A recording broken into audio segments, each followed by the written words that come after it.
కాబట్టి మిడ్ లైఫ్కి వచ్చేసరికి ఈ ప్రాబ్లం మన ఒక్కడిలే కాదనుకోవాలి. ఈ ప్రాబ్లం ప్రపంచంలో 40s 50స్కి వచ్చిన చాలా మందికి ఇదే ప్రాబ్లం ఉంటుంది. దీని గురించి మనం ముందే ప్లాన్ చేసుకోవాలి. ఎక్కువ యాంగ్జైటీ చూపించకూడదు. చాలా బ్యాలెన్స్డ్గా ఉండాలి. మంచి మెంటల్ బ్యాలెన్స్తో ఉండాలి. దాంతోపాటు మన ఫిట్నెస్ కానీ మన ఆరోగ్యం కానీ పాడు చేసుకోకూడదు.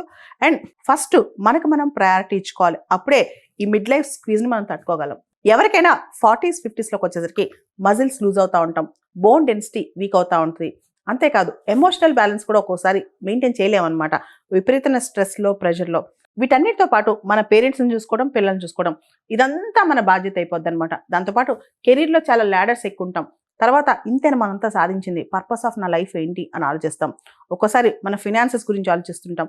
వీటన్నిటితో మనకు ఒక ఐడెంటిటీ క్రైసిస్ కూడా వస్తుంది అనమాట.